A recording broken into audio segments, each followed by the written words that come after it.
Live in the CNN newsroom, I'm Ana Cabrera in New York. Thanks so much for being with me. It's the race for the White House, and the field of Democratic hopefuls is now officially bigger.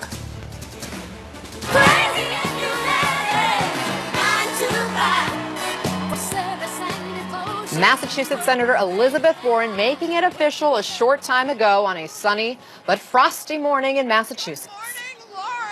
Our fight is for big structural change. This is the fight of our lives. And that is why I stand here today to declare that I am a candidate for President of the United States of America.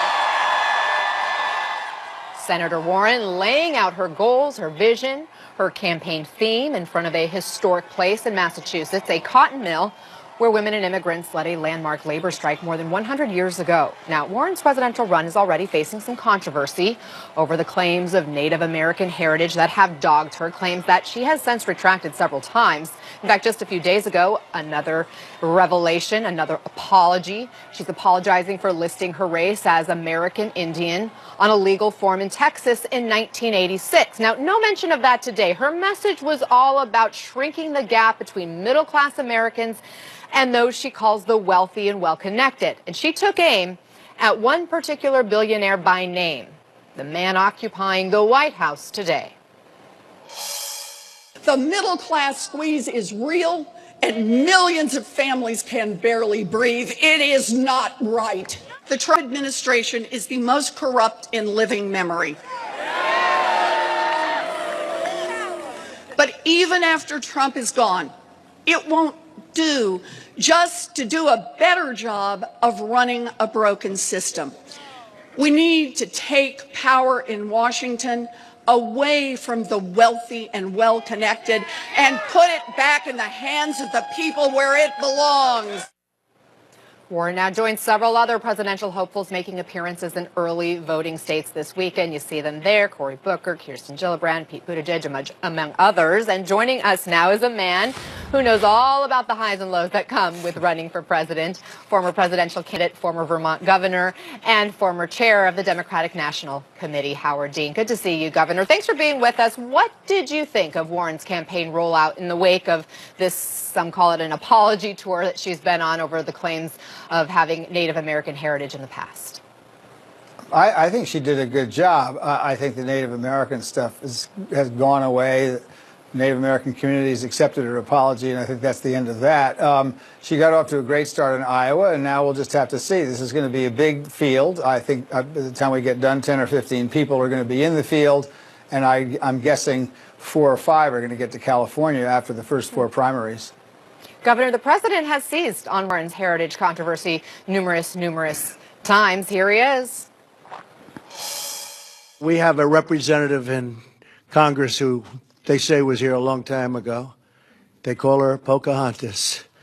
Elizabeth Warren, a very boring name. We're going to have to come up with another name. I can't use the word Pocahontas anymore. Elizabeth Warren was exposed as being a total fraud. I know you said she's been able to put this behind her, but the president isn't putting it behind her. And in fact, she continues to get questions at town halls, at these different campaign stops along the way. As you mentioned, just this week, she's having to address it, issuing another apology. We learned this week about this bar registration card in which she had listed American Indian on it. So it isn't something she can just ignore, is it? Yeah, it is, and she should. This campaign is not about Donald Trump's racist insults. This campaign is about whether we can do a better job on the Democratic side. So this week, middle-class Americans and working-class Americans learned that their tax cut was only for billionaires, that the Republican tax cut made their taxes go up and their refunds were getting smaller. Those are the kinds of issues that drive people, not name-calling by the president. She's in New Hampshire this afternoon. This is the home, of course, of the first in the nation primary. In the past, candidates like yourself, John Kerry, Bernie Sanders, have benefited from being from the state next door. Do you think the same could be true for her? I do. I mean, we don't know, of course, what the margin's going to be, but it certainly helps to be from the state next door, and Iowa will be a different kind of test that may be more helpful to somebody like Amy Klobuchar, who's next door in Minnesota. Look, this is really, really early, and we can have a lot of fun speculating. We actually have no idea how these candidates are going to show up right now. There are going to be a lot of them. Some of them are going to have name recognition. Some of them are going to be very exciting and young. We don't even know who's in this field yet. So there's a long, long, long way to go here. We know at least 8 people are officially in. There's 2 others who are saying they're in the exploratory phase or have launched officially an exploratory committee. And then there's a whole slew of others who are exploring a run, as we know, but haven't made any official announcement one way or another, haven't made a decision yet. You have said previously you believe Democrats need a younger candidate to lead the party in 2020. Do you still feel that way?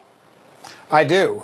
Look, our core base is young people who supplied all the energy for the wins in 2018, the 40 seats we picked up and the 350 seats we picked up in state legislators, people of color and women. That is our core base. We have to have people who can be really exciting to that base in order to win. If those people come out, just as they did in 2018 and in 2017 in Virginia, then we're going to win the presidency and maybe the Senate too. Then do you believe Bernie Sanders and Joe Biden, both in their 70s, both white men, should stay out of the race? No, I don't. I think anybody should run for president who wants to run for president, as long as they are doing so in the best interest of the country. And I think Joe Biden and Bernie Sanders have every right to run. Okay, and look at this new polling that we have, because this also is giving us some insight into where Democratic voters' heads are at. About half of the Democratic-leaning voters, 49%, say the ability to beat Trump is the most important trait for a candidate to have, even more so than experience to be president. But that same poll also shows that a majority of Democrats, 62%, want Joe Biden to run in 2020. In fact, more people want Biden to run now than back in 2015. What does that tell you about what Democrats want? Because there's been a lot of talk about the base moving further and further left, and that is not where Joe Biden is.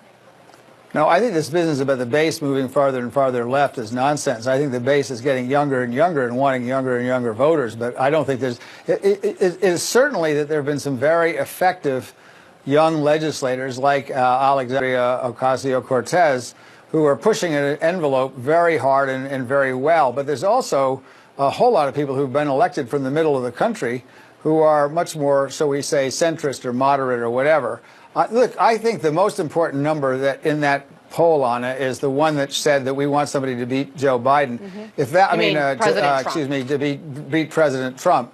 That's the most important number. And as long as that number stays where it is or goes higher, we're going to come out with a unified party. And coming out with a unified party is the most important thing we can possibly do, and I think that's where most Democrats are.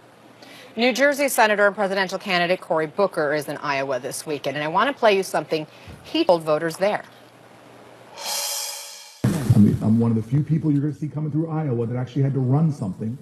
I was a mayor, had to run a city. It was a little muffled on my end, so I'm not sure if you heard him, but he talked about he's the only one who's run something as being a mayor, his experience in New Jersey there. Is that an effective line against his competitors? I don't know. We'll find out. Pete Buttigieg also ran something. He ran South Bend, Indiana. So, there's a lot. Look, this is all campaign stuff, and I have confidence in the voters. I'm really not very worried about this primary. I don't think there's a quote-unquote wrong candidate that if we nominate them, they can't beat Trump. But I have confidence in the voters, and I think we're going to do fine. And this is the marketplace of ideas. I really think so. I know you're being careful not to give anybody too much praise or pick your favorite, so to speak. But you did bring up Amy Klobuchar earlier in this conversation. She's expected to jump into the 2020 race tomorrow. She's a senator from Minnesota. And she joins what is shaping up to be the most diverse Democratic field in history. As we put the pictures up again, you can see it already includes several women, 2 African Americans, a Latino, an openly gay candidate, war veterans. When you look at that, do you see Democrats potentially headed for a contested convention? That's possible with this many candidates. Let me just say one thing about the diversity. This country is the most diverse country on the face of the earth. Our party looks like America. The GOP does not look like America. They look like America did in the early 1900s. So we ought to be able to win this fight, and we ought to be able to win every fight, and we ought to be able to take back an America that works for all of us, not just a privileged few, as it does today. Tax cuts for billionaires, and as people are discovering, tax increases for everybody else, particularly working class people. The other party will lie their head off about what they're going to do and do something for their own. We represent the rest of America, and that's the vast majorities of Americans. So I love the fact that our field has women and people of color and young people in it, because it looks just like the country does. Well, you know, there are the bigger number of registered voters are identifying now as independents versus Democrats or Republicans. Right. And a lot of eyes and attention has been given to someone who could launch an independent run for president, former Starbucks CEO Howard Schultz. He hasn't announced yet, but he is already drawing comparisons to Jeb Bush for that please clap moment. And this was his during a speech at Purdue University this week. Under President Daniels, the cost of an education here will be less expensive in nominal dollars in 2020 than it was in 2012. Congratulations. Got to clap for that. Got a feel for the guy, right? Any advice for Schultz if he does decide to run? Yeah, if you want to turn the race over to Donald Trump, the polling already shows that he helps Trump immensely. And I think he's putting Starbucks at risk. I mean, this is the generation that made him a billionaire is the generation that's going to be voting overwhelmingly for Democrats. 69% in Virginia, 70% in the congressional elections. You know, I've polled this with Bloomberg, who's a much better politician than Schultz. He's not going to win a single state. It's not possible. But he can switch the election over to Trump from a Democrat. And I think that would be extremely bad for the country. Let me push back on that, though, because our polling shows something a little bit different. In fact, the polling that we did just this week that we have been continuing to glean from, it showed that Schultz is actually most appealing to groups that generally have supported Trump. Men, white Americans, those who approve of the job Trump has been doing as president, they're the most likely to say they would support Schultz if he runs for 2020. Well, I'm sorry, I have a different poll that was taken in Iowa about 4 days ago, so I guess we're just looking at two different polls. I mean, one of the problems here is that Schultz has virtually no name recognition, so it's hard to poll for somebody like that, but we'll see as time goes on. All right, former Governor Howard Dean, good to have you with us. Thank you. Thank you.